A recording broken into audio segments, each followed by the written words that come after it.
The morning sun cast long shadows across the cobblestone courtyard as Sergeant James Mitchell adjusted his red tunic and straightened his bearskin hat. 23 years of service to the Crown had taught him that every day brought its own challenges. But nothing could have prepared him for what was about to unfold during his ceremonial march. The crowd had gathered early that Tuesday morning. Tourists and locals alike, positioning themselves behind the rope barriers to witness the famous changing of the guard ceremony.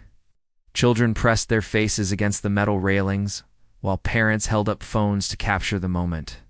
The atmosphere was filled with excitement and reverence for this centuries-old tradition. James had performed this march thousands of times before. His polished black boots moved in perfect rhythm, each step precise and deliberate.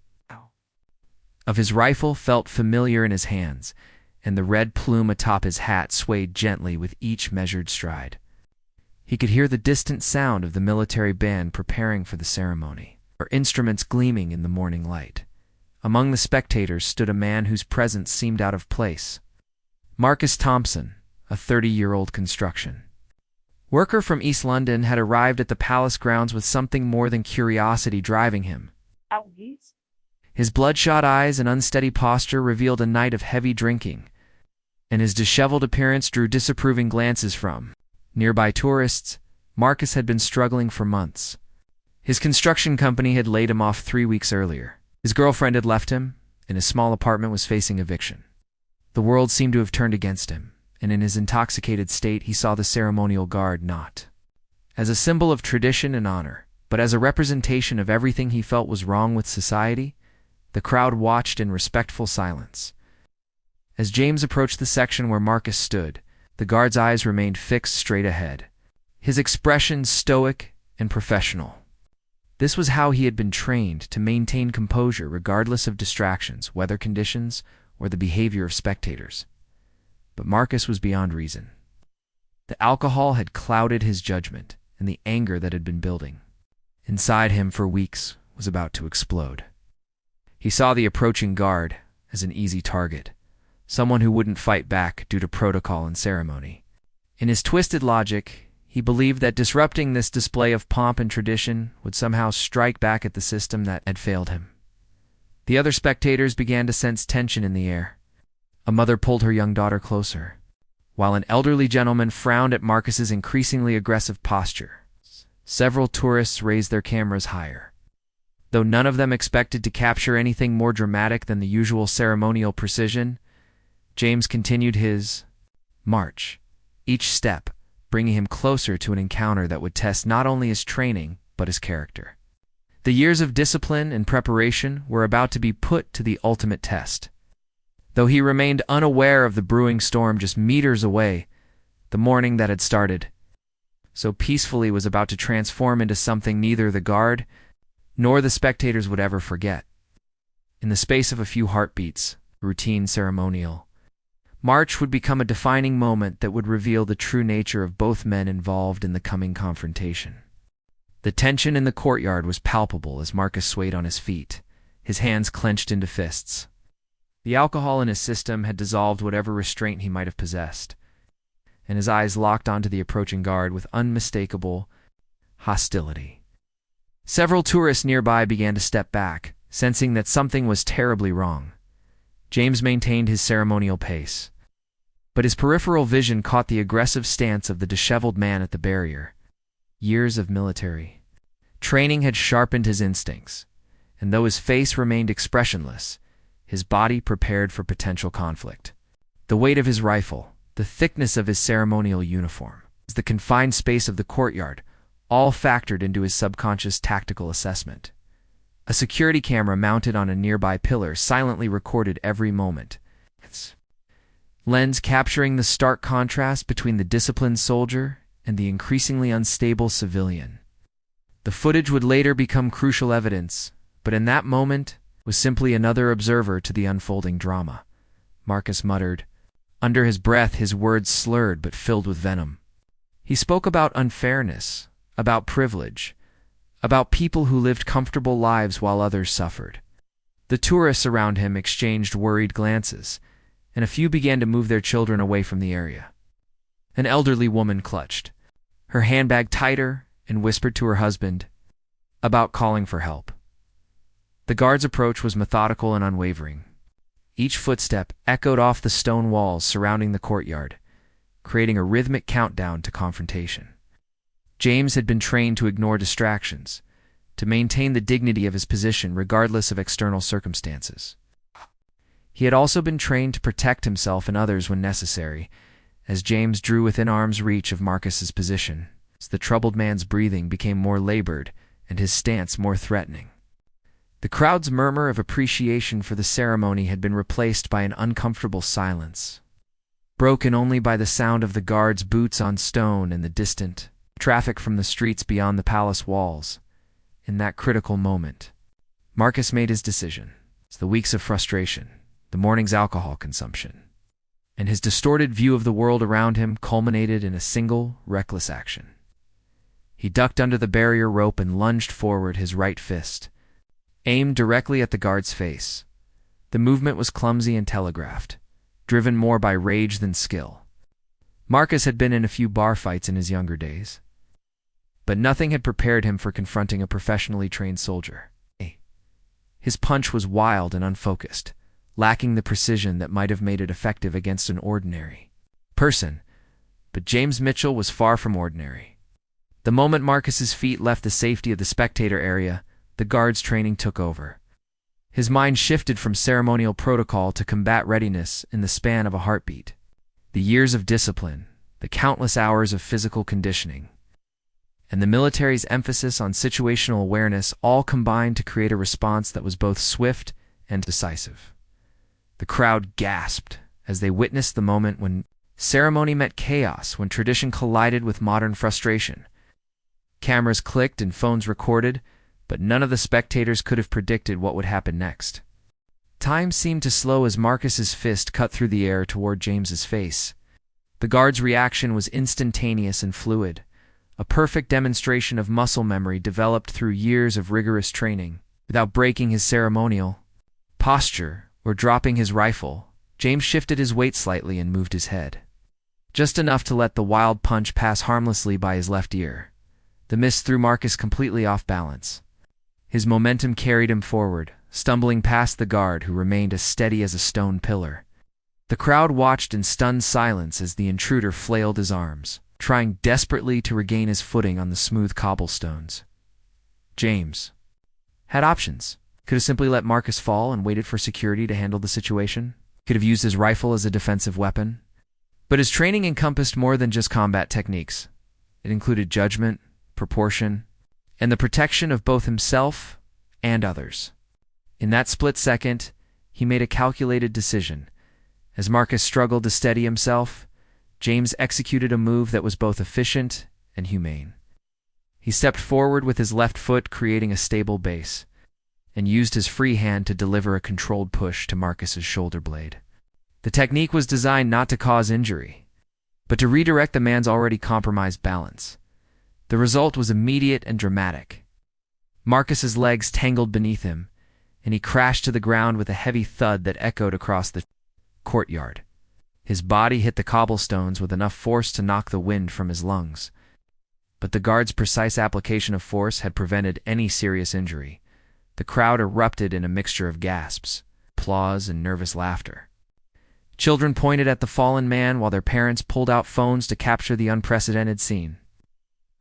A group of American tourists cheered openly, treating the incident like a performance rather than a real confrontation.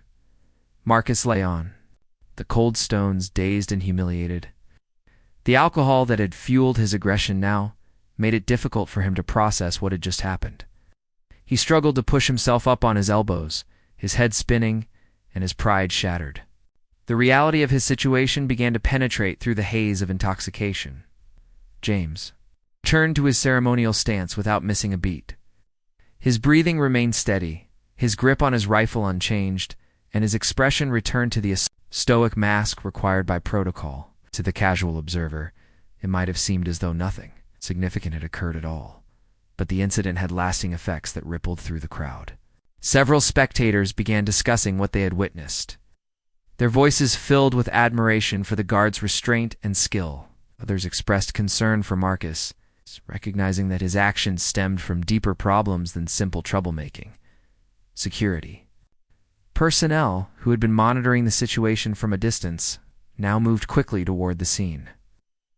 Their radios crackled with coded messages as they coordinated their response. The incident had been contained, but procedures still needed to be followed. James continued his march as if nothing had happened. But internally, he felt a mixture of satisfaction and sadness. Satisfaction because his training had served him well, and no one had been seriously hurt. Sadness because he recognized the signs of a man whose life had spiraled out of control. Someone who needed help rather than confrontation. The cobblestones where Marcus had fallen seemed to tell their own story. A tale of two very different paths in life, one marked by discipline and service, the other by frustration and poor choices. Within moments of Marcus hitting the ground, two plainclothes security officers emerged from the crowd with practiced efficiency.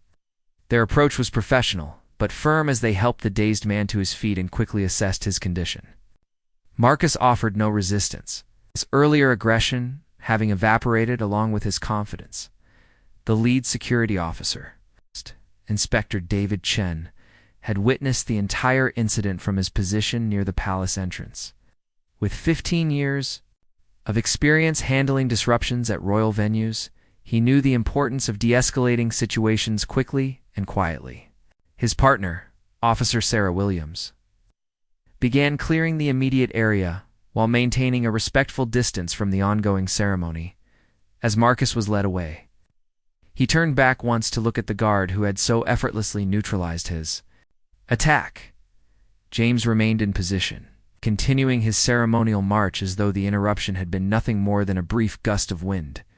The contrast between the two men was striking, one maintaining perfect composure and dignity, the other now facing the consequences of his reckless actions. The crowd's reaction varied dramatically. Some tourists continued photographing and filming, turning the incident into a story they would share with friends back home. A group of British schoolchildren on an educational trip buzzed with excitement, their teachers struggling to maintain order while processing what they had just witnessed. Among the spectators was Margaret Hopkins, a retired nurse in her 70s, who had been visiting the palace with her granddaughter. She watched Marcus being escorted away with a mixture of disapproval and pity. Having worked in hospital emergency rooms for decades, she recognized the signs of someone whose life had taken a wrong turn. The ceremony continued seamlessly, a testament to the professionalism of the guards and the well-established protocols that governed such events. The guards maintained their positions and routines, their training ensuring that one individual's disruption would not compromise the entire proceedings. James completed his assigned route and took his position at Nisti, the designated post. His mind briefly replayed the confrontation, analyzing his response and confirming that he had acted appropriately. The incident would certainly be reviewed by his superiors, but he felt confident that his actions had been both necessary and proportionate. In the security office beneath the palace, Inspector Chen began the process of interviewing Marcus. Small, windowless room was equipped with recording equipment and monitoring devices, creating an environment that was both official and slightly intimidating. Marcus sat in a plastic chair, his head now clearer, but his situation becoming increasingly apparent. The inspector's questioning revealed the depth of Marcus's problems. The job loss, relationship failure, and mounting debts had created a perfect storm of frustration and desperation. The morning's drinking had simply provided the catalyst for an action that Marcus now deeply regretted. Meanwhile, the incident was already making its way through social media channels. Several videos captured from different angles showed the attempted attack and the guard's response. The footage would soon go viral, sparking debates about everything from royal protocols to social inequality. James remained at his post, unaware that his image was being shared across the internet. His focus stayed on his duties, though he couldn't entirely shake the memory of the defeated look in Marcus's eyes as he was led away. Military training had prepared him for many scenarios, but dealing with the aftermath of human desperation remained challenging. The palace grounds gradually returned to their normal rhythm. Tourists resuming their photography and guides continuing their historical narratives. but the morning's events had left an invisible mark on everyone who witnessed them. A reminder that even the most controlled environments could be disrupted by personal crisis. 2 hours after the incident, Marcus found himself in a different kind of confrontation, this time with the reality of his actions and their consequences. Inspector Chen had completed the formal interview and charging process, but something about the man's story had resonated with him. Rather than simply processing Marcus through the system, the inspector decided to take a different approach. The small holding area where Marcus waited was clean but stark, designed more for temporary detention than comfort. His head had cleared. Significantly, and with sobriety, came the full weight of embarrassment and regret. The heroic confrontation he had imagined in his intoxicated state now seemed like the desperate act of a man who had lost control of his life. Inspector Chen returned, with 2 cups of tea and a folder containing Marcus's case file. The gesture was small but significant, transforming the atmosphere from purely adversarial to something more human. Chen had seen hundreds of cases like this, good people making terrible decisions during the worst moments of their lives. The conversation that followed was unlike anything Marcus had expected. Instead of harsh judgment or bureaucratic indifference, he encountered a professional who seemed genuinely interested in understanding rather than simply punishing.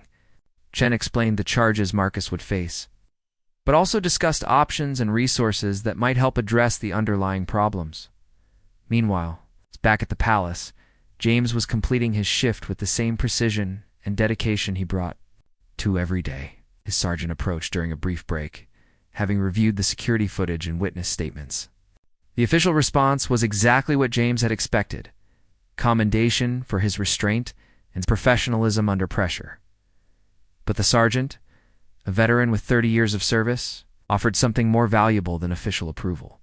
He shared stories from his own career, times when he had encountered people whose actions stemmed from desperation rather than malice. His words helped James process the emotional complexity of the morning's events. The viral video footage had reached unexpected audiences by afternoon. Military training academies began using the clips as examples of appropriate force and de-escalation techniques. Social workers and counselors shared the story as a reminder of how personal crises could manifest in public disruptions. Margaret Hopkins, the retired nurse who had witnessed the incident, found herself thinking about both men as she and her granddaughter toured other parts of the city. She had worked with enough troubled individuals to recognize that Marcus's actions, while inexcusable, came from a place of profound pain rather than genuine malice. In the holding facility, Marcus was making phone calls that would prove to be turning points in his recovery. His estranged brother, whom he hadn't spoken to in months, agreed to provide temporary accommodation. A former colleague offered leads on potential employment opportunities. Most importantly, he found contact information for substance abuse counseling.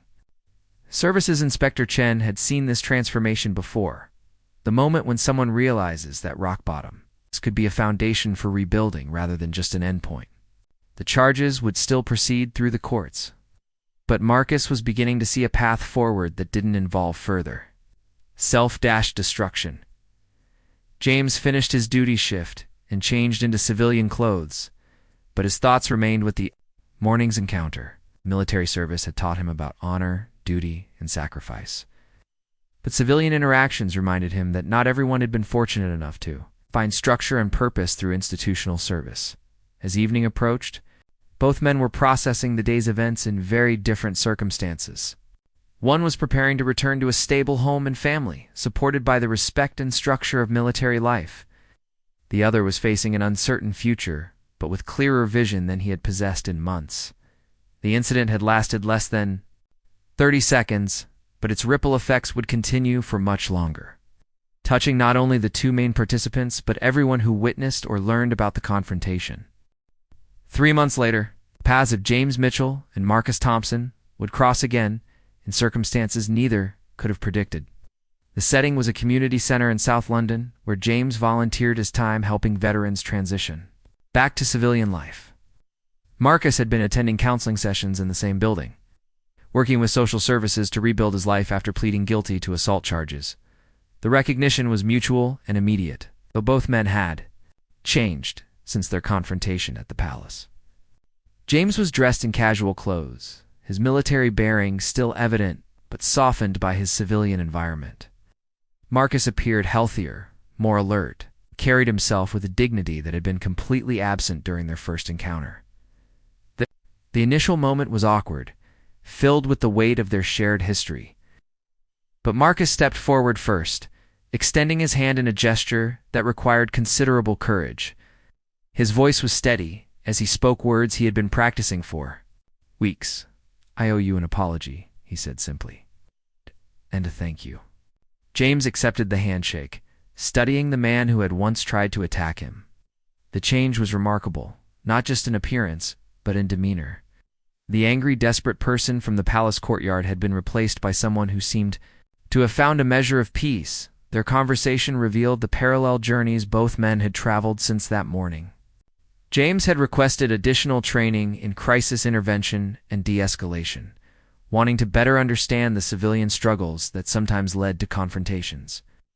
Marcus had completed a residential treatment program and was working part-time, while attending vocational training courses. The community center, where they met, had become a symbol of second chances for many people, run by a coalition of veterans organizations and social services. It provided resources for everyone from former soldiers struggling with post-traumatic stress to civilians trying to overcome addiction and unemployment. Margaret Hopkins, retired nurse who had witnessed their original encounter, had become a volunteer at the same center. Her medical background made her invaluable in helping people navigate healthcare systems and benefits applications. When she saw the two men talking, she immediately recognized them and watched their interaction with professional interest. The viral video of their confrontation had eventually faded from social media attention, placed by newer incidents and controversies. But the lessons learned from that brief encounter continued to influence people in ways both large and small. The footage was still used in training programs, and several academic papers had been written analyzing the incident from psychological and sociological perspectives. Marcus's court case had resulted in a suspended sentence and community service, which he was completing at a local food bank. The magistrate had been influenced by character references from his counselors and the fact that he had voluntarily entered treatment programs. More importantly, Marcus had used the experience as motivation to address the deeper issues in his life. James had been promoted to color sergeant, partly based on his handling of the palace incident. But he remained humble about the recognition, understanding that his response had been the result of training and circumstance rather than heroism. He continued to serve with the same dedication and professionalism that had characterized his entire military career. As their conversation continued, both men found unexpected common ground. They had both served their country in different ways, James through military service, Marcus through construction work that had built schools and hospitals. They had both faced challenges that tested their character, though Marcus's had nearly destroyed him while James's had strengthened him. The community center's bulletin board featured success stories from people who had rebuilt their lives after various struggles. Neither James nor Marcus would ever be featured there. But their story represented something equally important: the possibility of understanding and redemption even after moments of conflict and poor judgment. When they parted that evening, both men carried with them a deeper appreciation for the complexity of human nature and the power of second chances. The 30 seconds that had brought them together in conflict had led to a lifetime of perspective and growth for both participants. Their story became a quiet reminder that even in moments of confrontation and failure, the seeds of redemption and understanding could be planted, waiting for the right conditions to grow into something meaningful and transformative.